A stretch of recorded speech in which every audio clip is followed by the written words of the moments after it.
নমস্কার আমার প্রিয় পরিবার, আপনারা সবাই কেমন আছেন? আশা করব যে যেখান থেকে আমার এই ভিডিওটা দেখছেন ঈশ্বরের আশীর্বাদে সবাই সুস্থ এবং ভালো আছেন, এবং আমিও আপনাদের ভালোবাসা ও আশীর্বাদে বেশ ভালো আছি মোটামুটি। আর বন্ধুরা, আমার এই পরিবারে যারা বয়োজ্যেষ্ঠরা আছেন তাদের সকলকে আমার অনেক প্রণাম, আর যারা ছোটরা আছেন তাদের সকলকে আমার বুক ভরা ভালোবাসা জানিয়ে ব্লগটি স্টার্ট করছি।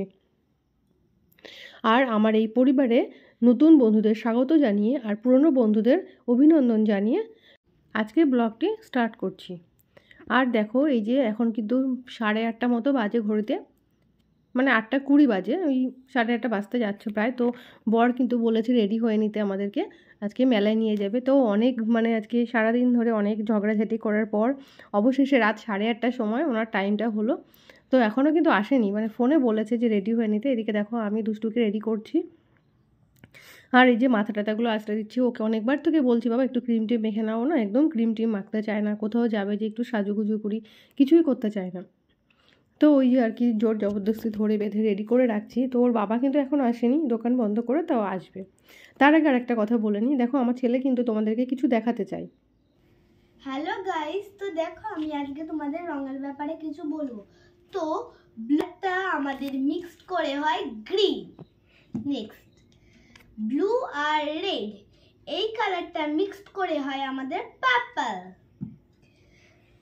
রেড আর ইয়েলো, এই কালারটা মিক্সড করে হয় আমাদের কোনটা বলো তো তোমরা? অরেঞ্জ। আর দেখো আমরা যে অরেঞ্জটা তৈরি করলাম, এর সাথে যে অরেঞ্জটার সাথে যদি আমরা ব্ল্যাক কালার মিক্স করে দিই তাহলে এটা হয়ে যাবে ব্রাউন। ঠিক আছে, তারপর এই যে হোয়াইট আর রেড, এটা তো তোমরা সবাই জানো যে এটা পিঙ্ক কালার হয়, এটা সব থেকে ইজি কালার। আচ্ছা, আর মেন পার্টস অফ কালার হলো ইয়েলো, ব্লু আর রেড। এই কটা কালার যদি তোমরা নাও তাহলে তোমরা সব কালারই খুঁজে পাবে। ব্যাস, বাই বাই। আর বন্ধুরা, এদিকে দেখো ওর বাবা তো তখন আসেনি, তো সেই জন্যই ছেলে ওইগুলো বসে বসে বলছে কি করবো মা, তো ওইগুলোই ও দেখাচ্ছে। এগুলো একটু ভিডিও করো না, তো ভাবলাম এটাও তোমাদের সাথে একটু শেয়ার করি। সবই তো শেয়ার করি, তো এটাও শেয়ার করা যাক। আর দেখো আমরা কিন্তু আজকে দেখো যাচ্ছি মেলার দিকে। আর মেলা বলতে ওই যে 25শে ডিসেম্বরের যে মেলাটা হয় সেটা কিন্তু আমাদের এখানে ঠাকুরনগর ওই চার্চেই আর কি যাচ্ছিলাম। আর একটা আছে বনগাঁতে, ঠিক আছে। তো বনগাঁতে আমি একবার গেছিলাম। তো এবার আর যেহেতু সোনাইয়ের স্কুল, তো ও প্রথম থেকেই বলছে মা আমাদের স্কুলে ওখানে অনুষ্ঠান হবে, মেলা হবে, মা স্কুলে যাব। আর ওর ফ্রেন্ডরা বলেছিল, আর সিস্টাররা ওদেরকে বলে দিয়েছিল যে মেলাতে সবাই আসবে, যেহেতু ওদের ওই চার্চের ওই স্কুলটা তো ওদেরই। তো সেই জন্যে আর কি বলে দিয়েছিল। ওখানে তো সেলিব্রেশনটাও ভালোই ধুমধাম করে হয়, ক্রিসমাস সেলিব্রেশনটা বেশ ধুমধাম করে হয়েছিল স্কুলে। আর তো স্কুলটা কিন্তু ওর লাগোয়ায় আর কি, কাছেই। আর দেখো যেতে যেতে ভাবছিলাম যে তোমাদের সাথে মেলাটাও ঘুরিয়ে দেখাবো তোমাদেরকে। এই দেখো ঠাকুরনগর চার্চ এটা। আর তখন তো প্রায় আমাদের ঢুকতে ঢুকতে প্রায় 9:45 মতো বাজে, দেখো। তো ভাবছিলাম আমি আরও বরের সাথে অশান্তি করছিলাম যে আমি যাব না, পুরো ফাঁকা, কেউ নেই, মেলায় লোক নেই। তো সেই কথাটাই বর বলছিল যে যে তো দেখো তুমি তো আসতে চাইছিলে না, নাকি লোক নেই, আর এই এত লোক আছে তুমি বলছো লোক নেই। আর এই যে দেখো গিয়ে দেখলাম বেশ সুন্দর সাজিয়েছে, কি বলবো, অসম্ভব সুন্দর হয়েছে। আমার তো খুবই ভালো লেগেছে, ভীষণ ভালো লেগেছে। আর চলো তোমাদেরকেও ঘুরে দেখাই পুরোটা, আর দেখতে থেকো, আমার সাথে থেকো।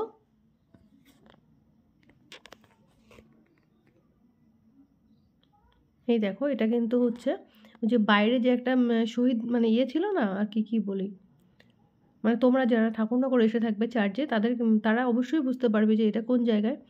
ওখানে একটা ইয়ে আছে, তো সেখানেই এটা করেছিল, স্টেজ টাইপের, ওখানে অনুষ্ঠান টান করা হয় যেটা, তো ওখানেই এটা করেছে, প্যান্ডেলটা দিয়ে সুন্দর করে সাজিয়ে রেখেছে। দেখো এটা কিন্তু যীশু খ্রিস্ট।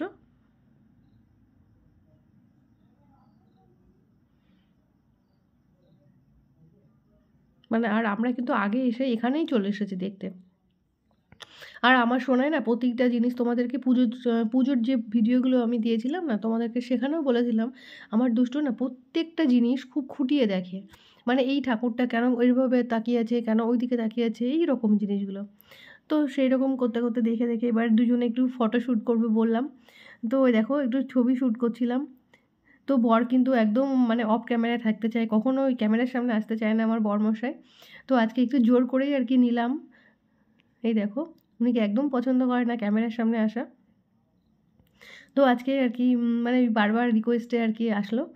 মানে আসলো আর কোথায়, ওই একটুখানি ক্লিপ জাস্ট আমি জোর করে করলাম। তো আর এই দেখো, এটা হচ্ছে যে ঠাকুরনগরের থেকে ওই মানে চার্চে এসে দেখলাম এই যে এটা করেছে, ঝর্ণাটা বেশ ভালোই লাগছিলো, তো ওই ক্লিপটুকুও নিয়ে নিলাম। আর এই যে দেখো, মানে এখানে এটা হচ্ছে আসল যেটা মানে যে মন্দিরটা, কি বলি, খুব মানে এই ভেতরটা ঢুকলে না একটা মনের মানে অন্যরকম শান্তি চলে আসে, অনুভূত হয় যে সত্যি মানে এই যে যীশু খ্রিস্ট কত কষ্ট না সহ্য করে আর কি তার মানে প্রাণটা গেছে। আমরা তো খুবই আনন্দ করছি এখন, মানে এই দিনটা আজকে দিয়ে গেছে উনি আমাদেরকে। নিজে কতটা মানে ত্যাগ স্বীকার করেছে, কতটা মানে আমাদের ভালো রাখার জন্য নিজে কতটা কষ্ট করে গেছে। এই দেখো, আর কি ভালোভাবে সাজিয়েছে, এত সুন্দর লাগছিল না এই জায়গাটা। মানে আমিও আগেও এসেছি, মানে এবার ফার্স্ট নয়, আমার বিয়ের আগে থেকেও আসতাম। আর মানে দেখো একটু ফাঁকাই ছিল, মানে যেহেতু রাত হয়ে গেছিলো তো, আর বললো যে রাত 10টায় গেটটা বন্ধ করে দেবে, ওরাই বলেছিল। তো আর এই যে দেখো চারিদিকটা খুব সুন্দর করে সাজিয়েছে, চার্চের মধ্যেটা দেখো। মানে বাইরে যদিও একটু লোকজন ছিল, কিন্তু ভেতরটা অনেকটাই ফাঁকা। দেখো এত সুন্দর লাগছে না এই জায়গাটা, অসম্ভব সুন্দর করেছে।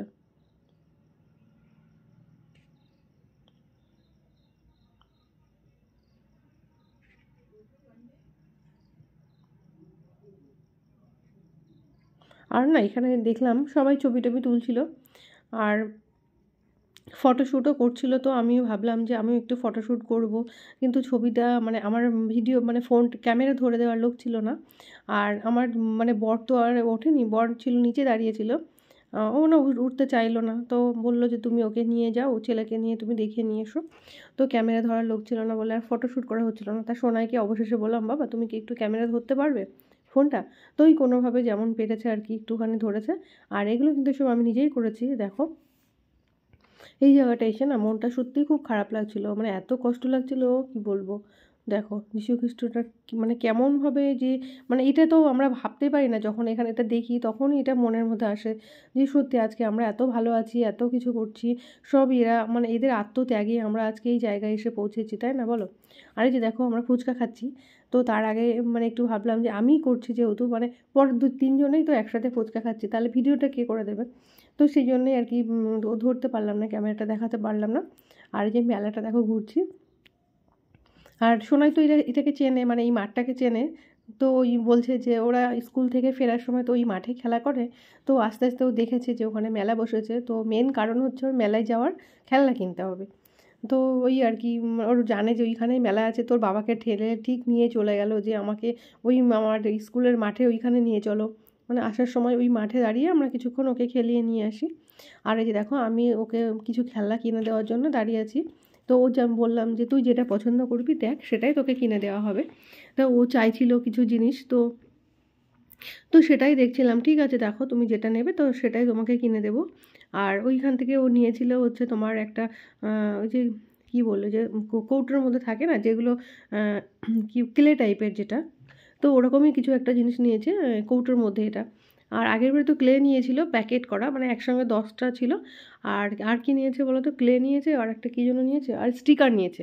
আর আমার সোনার কিন্তু একটা বড় দোষ আছে, ও যেখানে যাবে স্টিকার নেবে। আর এই দেখো এটা হাঁটছি, এটা কিন্তু সোনার স্কুলের দিকে যাচ্ছি, দেখেছো? আর স্কুলের ওই পাশেও একটা ছোট করে একটা প্রোগ্রাম হচ্ছে দেখলাম। আর এই দেখো বাড়িগুলো বেশ সুন্দর করে সাজিয়েছে। তো ভাবলাম যাওয়ার সময় ক্লিপগুলো তুলে নিই, যেহেতু ওইগুলো সব চেনা রাস্তা ওর, স্কুলে আসে।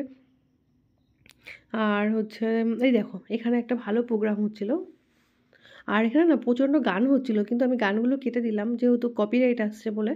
আমার তো এমনি অলরেডি অনেকগুলো কপিরাইট চলে এসেছে, তো সেই জন্য আর নিলাম না। আর ফেরার পথে না এই যে বর বলছিল যে একটু এগরোল খাবে, আর আমার ছেলে তো ভীষণ মোমো খেতে ভালোবাসে, তো ওকে মোমো দেওয়া হলো আর আমরা দুজনে দুটো এগরোল খেলাম। আর ফাইনালি দেখো আমরা কিন্তু বাড়িতে এসে পৌঁছে গেছি।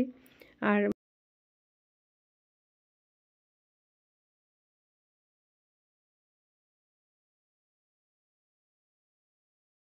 আর বন্ধুরা তোমাদের তো আর একটা কথা এখনও বলা হয়নি, তোমরা যারা এখনও অবধি আমার এই চ্যানেলটিকে সাবস্ক্রাইব করোনি তারা অবশ্যই একটা সাবস্ক্রাইব করে দিও, আর লাইক কমেন্ট শেয়ার করে আমার পাশে থেকো। আর দেখো আমরা কিন্তু বাড়িতে পৌঁছে গেছি, আর এই যে বাড়িতে এসে দেখছিলাম যে কেন মাথাটা ব্যথা করছিল, তো ভাবছিলাম, পরে মনে পড়েছে আসলে ঠান্ডা লেগেছে, তো সেই জন্যই মাথাটা ব্যথা হয়েছিল। তো বন্ধুরা, আমার আজকের ভিডিও এই অবধি থাকছে। আর ততক্ষণ তোমরা সবাই খুব ভালো থেকো, সুস্থ থেকো, সাবধানে থেকো।